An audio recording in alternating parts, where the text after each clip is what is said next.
네, 안녕하십니까 여러분. 이글스 에브리데이입니다. 영상 시청하시기에 앞서서 구독과 좋아요 한 번씩 부탁드립니다. 여러분, 이제 개막까지 채 100일도 남지 않았습니다.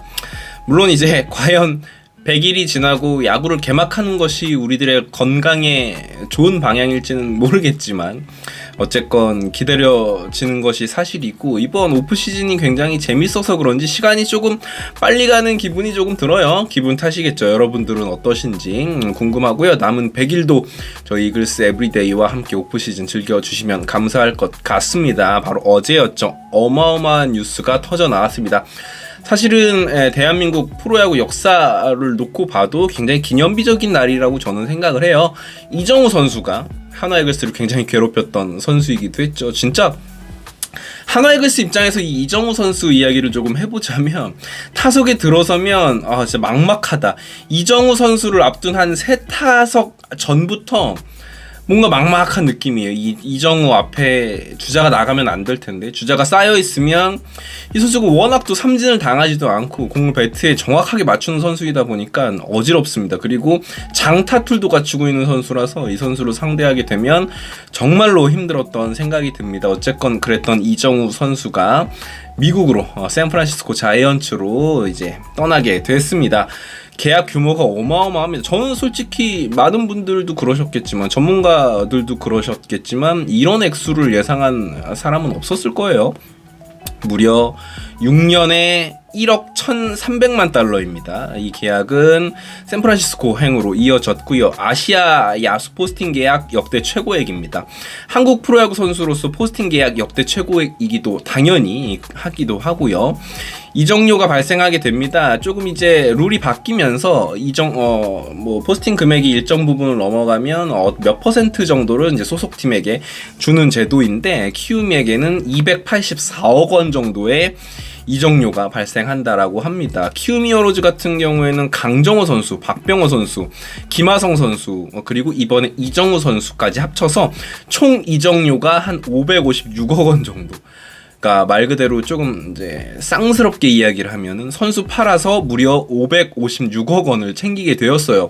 이제 한국 프로야구 역사상 여기에 준하는 구단이 당연히 있을 수가 없죠.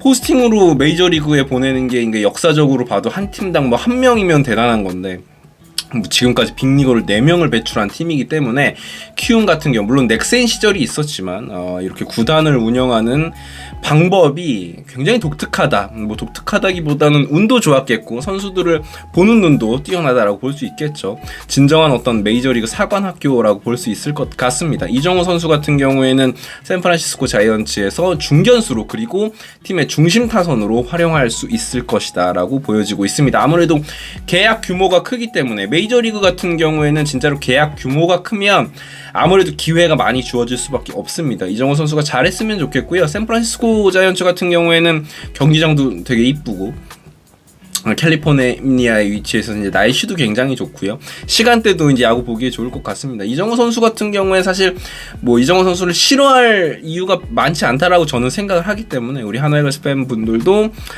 이정우 선수의 경기를 볼 수 있지 않을까 싶습니다. 자, 그렇다면 자연스레 시선은, 그렇다면 이정우 선수 이후에 메이저리그에, 빅리그에 진출할 수 있는 KBO 선수가 누군가라는 이야기가 나올 수 있는데, 또다시 이제 키움 히어로즈의 김혜성 선수 이름도 자주 거론되고 있고, 또 한화 이글스의 노시환 선수가 한 손가락에 꼽히고 있습니다.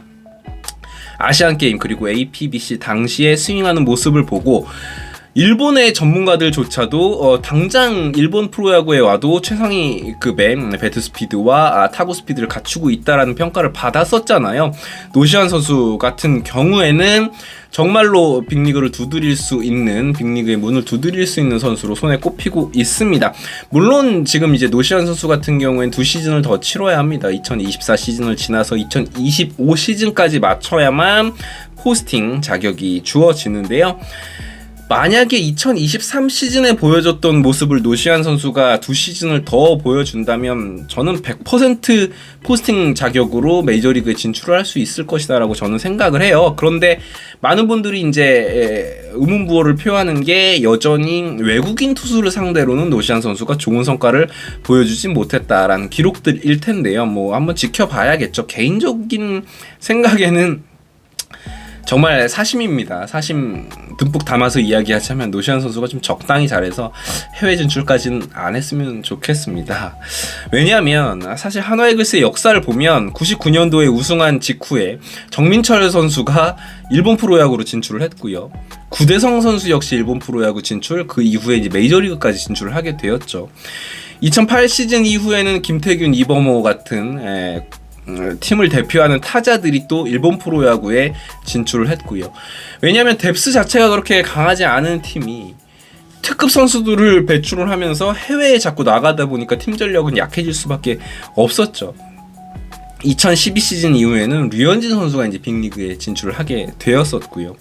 뭐랄까 특급 선수들이 많아서 어떤 진짜로 하기만 하면 국가를 대표하는 정도의 특급 선수들이 많다 보니까 뭐랄까 해외로 이렇게 나아가는 경우가 많았어요. 그러다 보니까 뭐 이 선수들을 뭐라고 탓하기도 그렇고요. 뭐 본인이 연봉도 훨씬 더 많이 받고 좋은 조건에서 야구를 하기 위해서 나아가는 건데 그걸 우리가 뭐라고 할 수는 없는 노릇이니까 타 팀을 차라리 간다면 뭐 욕이라도 하겠는데 이 선수들이 해외에 진출하면 뭐 응원해야 되잖아요. 그런 선수들이 많았다 보니까 뭔가 묘한 마음들이 들었었는데 노시환 선수까지 만약에 뭐 해외 진출, 일본 리그나 메이저리그 진출한다면 또 당연히 응원하겠지만 마음 한 구석에 또 허전한 허함이 있을 수밖에 없을 것 같다라는 생각이 들어서 뭐 이런저런 이야기를 해봤습니다.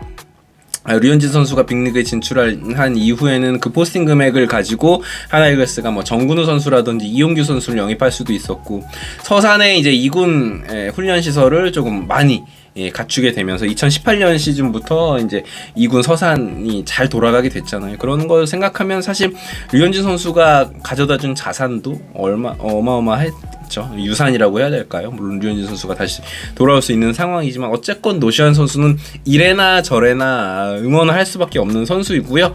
일단은 좀 적당히 잘해줬으면 좋겠다라는 사견을 던져보겠습니다. 자, 류현진 선수 이야기로 조금 잠깐 넘어가 본다면 여전히 아직은 기다림의 시간인데 이게 지금 분위기가 조금 묘하게 돌아가고 있는 것은 맞습니다. 12월 안에 류현진 선수가 이야기를 한다고 했습니다. 해준다고 했으니 지금은 사실상 하나이글스가 무언가를 더 할 수 있는 건 없어요. 샐러리 캡을 이렇게 좀 보전을 해주는 상황이기도 하고요. 한 보름 정도 남아있는 상황인데 지금 뭐 랜스린 같은 류현진 선수 같이 이제 조금 나이가 있으면서 선발 자원을 맡아줄 수 있는 선수들은 계약을 지금 속속들이 하고 있습니다. $10,000,000 언저리에서 이제 계약을 맺고 있는 상황이라서 제 생각에는 류현진 선수도 이제 비슷한 금액 혹은 조금 낮은 금액의 오퍼들은 들어오고 있을 것 같습니다. 그렇지만 류현진 선수가 선뜻 막 받아들이기에는 좀 저울질을 하고 있다라고 봐요. 제 생각엔 뭐 돈을 택한다면 류현진 선수가 뭐 어느 팀이든 메이저리그에 잔류하는 건 일도 아닐 겁니다. 그렇지만 류현진 선수 같은 경우에는 지금 빅리그 팀이 아니면 굳이 이제 미국 생활을 더 1년 어차피 해봤자 1, 2년 연장하는 건데 차라리 한화이글스에서 재밌게 선수 생활을 하는 것을 택할 수도 있다라는 생각이 드는 상황이에요. 구단은 지금 뭐 손혁 단장은 할 만큼 한 상황입니다. 뭐 류현진 선수의 안부를 묻고 뭐 류현진 선수가 다쳤을 때도 잘 안부를 물으면서 항상 이제 마음적으로 류현진 선수가 손혁 단장 굉장히 좋아하거든요. 개인적인 친분도 있고 상당히 편안하게 생각하는 형 같은 존재인데 뭐 그런 것도 사실은 어느 정도는 뭐 여지가 있을 것이고요. 류현진 선수 같은 경우에는 지금 이제 선택의 시간이 다가오고 있습니다. 여러분 진짜 2주 정도만 기다리면 어떤 대답이 나올지 우리가 들을 수 있을 것 같은데요. 아예 가능성이 사실 시즌 중에는 저는 계속 20-30%의 가능성이다라고 이야기를 했는데 지금 돌아가는 상황을 보니까 뭐 그렇게 뭐 아예 확률이 없다라고 보기만은 힘들 것 같습니다. 역시나 류현진 선수가 메이저리그에 잔류한다면 그 또한 저는 열심히 응원을 할 예정이에요. 늘 그랬고요. 다저스 시절, 토론토 시절 뭐 새벽밤 설쳐가면서 류현진 선수 경기 보면서 응원을 했었는데 그렇지만 역시나 한화이글스 온다면 더 기분이 좋을 것 같습니다. 뭐 류현진 선수 오면 진짜 제가 라방에서도 말씀을 드렸지만 와인 파티 라방 한번 기획해 보도록 하겠습니다.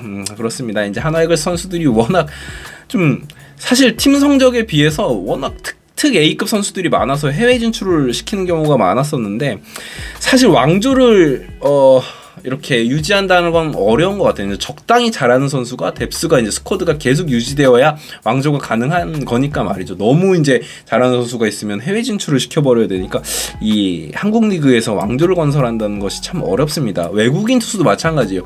올 시즌 패디 같은 경우 보면 너무 잘해서 팀을 가을 야구에 올려놨지만 워낙 출중하다 보니까 또 빅리그에 진출을 하게 되잖아요. 그게 이제 리그의 특성이 아닌가라는 생각이 듭니다. 자, 이제 정말로 개막일까지 100일도 채 남지 않은 상황입니다. 무슨 일이 기다리고 있을지 너무 궁금하고요. 이정우 선수 메이저리그 진출 축하를 드리고요. 노시환 선수도 열심히 해서 해외 진출 정도 꿈꿀 수 있는 그 정도 커트라인까지만 부탁드리겠습니다. 지금까지 이글스 에브리데이였고요. 구독과 좋아요 부탁드리겠습니다. 감사합니다.